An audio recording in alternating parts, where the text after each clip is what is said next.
ایک سوال یہ تحریر فرمایا ہے کہ شیعہ سنی کا نکاح جائز ہے یا ناجائز،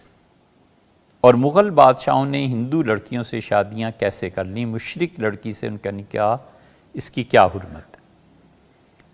پہلی بات، جہاں تک شیعہ اور سنی کا تعلق ہے، نہایت محتاط انداز کی بات ہے، غور سے سن لینا چاہیے کہ امت میں جن علماء کے نزدیک اہل تشیع کا تعلق مسلمانوں سے نہیں ہے اور وہ اسلام کے دائرے میں نہیں ہیں، وہ تو اس نکاح کو جائز ہی نہیں قرار دیتے، اور دوسری طرف علماء جو کہتے ہیں کہ من حیث القوم پوری شیعہ کمیونٹی پہ کفر کا فتویٰ نہیں لگایا جا سکتا، وہ علماء اگرچہ ہم پہ علم کی تہمت لگی ہوئی ہے، مگر ہمارے سمیت وہ سب یہ کہتے ہیں کہ ہر فرد کے عقیدے کے متعلق دریافت کیا جائے گا، ایز اے ہول کمیونٹی ہم انہیں کافر نہیں کہہ سکتے۔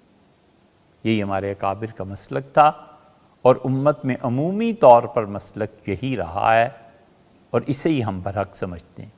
اسی لیے فقہا بار بار تصریح کرتے ہیں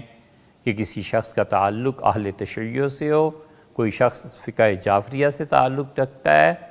اور اگر وہ ام المومنین رضی اللہ عنہ پر تہمت لگائے، اگر وہ قرآن کریم کو پورا نہ مانے، اگر وہ سیدنا علی رضی اللہ عنہ کو برحق مانے اور رسول اللہ صلی اللہ علیہ وسلم کو نبوت کا اہل نہ، اگر یہ ساری چیزیں، تو وہ اسلام سے خارج ہو جائے گا۔ ولا الاطلاق فتویٰ نہیں دیتے، ابسلیوٹلی سارے کافر اہل تشیع نہیں کہتے، امت میں عمومی طور پر یہی ہے۔ حضرت شاہ ولی اللہ رحمۃ اللہ کو دیکھ لیں، اور شاہ عبدالعزیز صاحب رحمۃ اللہ کی تحفہ اثنا عشریہ دیکھ لیں، تو بالکل ہی بات کھل جاتی ہے۔ ان کے اور ہمارے درمیان فقہی اختلافات یقیناً ہیں، ان کے اور ہمارے درمیان عقیدے کی مباحث بھی ہیں، لیکن ان کا عقیدہ کفر تک پہنچا ہوا ہو، اس کے لیے ہر فرد کو دیکھا جائے گا، ایز اے ہول کمیونٹی نہیں فتویٰ دیا جا سکتا۔ مثلاً اہل تشیع کے ہاں جادو نہیں ہے،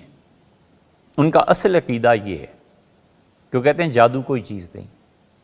ہمارے یہاں اہل سنہ ہم جادو کا اقرار کرتے ہیں، ہم کہتے ہیں جادو بالکل ہے۔ ہمارے یہاں جساس کرخی رحمہ اللہ وغیرہ، جساس تو بالکل ہی انکار کرتے ہیں جادو کا، وہ کہتے ہیں نظر بندی تھی۔ احکام القرآن ان کی دیکھ لیں، مثلاً ان کے ہاں رؤیت باری تعالیٰ نہیں ہے، وہ کہتے ہیں دنیا اور آخرت دونوں جگہ اللہ تعالیٰ نظر ہی نہیں آئے گا۔ ہم کہتے ہیں اللہ جل شانہ اپنی شان کے مطابق قیامت میں جنت میں اپنی رؤیت نصیب فرمائے گا۔ ہمارے اپنے دلائل ہیں، ان کے اپنے دلائل ہیں، لیکن یہ ایسی چیزیں ہیں جو کفر نہیں ہیں۔ اب ایک آدمی ان میں سے اٹھ کے یہ کہتا ہے کہ قرآن پورا ہی نہیں ہے، ظاہر ہے کہ پھر وہ اسلام میں نہیں رہے۔ ایک آدمی کہتا ہے کہ قرآن تو نازل ہوا تھا، فلاں فلاں نے چھپا لیا تھا، فلاں فلاں نے گڑبڑ کر دی تھی، ہم تک جو یہ قرآن پہنچا یہ وہ قرآن ہی نہیں ہے، قرآن تو حضرت مہدی علیہ الصلوۃ والتسلیم لائیں گے۔ یہ وہ باتیں ہیں جو ان کو اسلام سے خارج کر دیتی ہیں۔ آخر کوئی تو چیز دنیا میں ہوگی نا جو کسی انسان کو اسلام کی حد سے نکال کر کفر میں، اور کوئی چیز تو ہوگی جو کفر سے نکال کے اسلام میں لائے گی۔ کہ جتنے لبرل مائنڈڈ ہیں ان سے یہ سوال ہے کہ آخر کوئی حد تو ہوگی نا، کوئی چیز تو ہوگی، اسی حد کی یہ بات۔ اس لیے من حیث القوم انہیں کافر کہنا یہ ہمارا مسلک نہیں ہے۔ اب رہ گیا فرد، تو نکاح کے لیے پہلی بات تو یہ ہے کہ فرد کا عقیدہ پوچھا جائے۔ اگر وہ عقیدے کے اعتبار سے لڑکی اور لڑکا صحیح ہیں، قرآن کریم کو پورا مانتے ہیں، کوئی تہمت کی بات نہیں، کوئی اور چیزیں نہیں ہیں، تو اس عالم دین کو فیصلہ کرنا ہے کہ ان کے عقیدے میں کفر کی کوئی چیز نہیں، لہٰذا یہ نکاح جائز ہے۔ اور اس کے بعد آ گئی تیسری بات، اور تیسری بات ہے اپنی اولاد کی ذمہ داری۔ اگر لڑکے کو پتہ ہے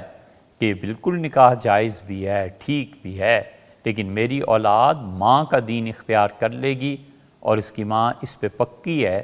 کہ ماتم کیا جائے مثلاً محرم میں، اس کی والدہ اس پہ پکی ہیں کہ مجالس سنی جائیں، اس کی والدہ اس پہ پکی ہیں میری اولاد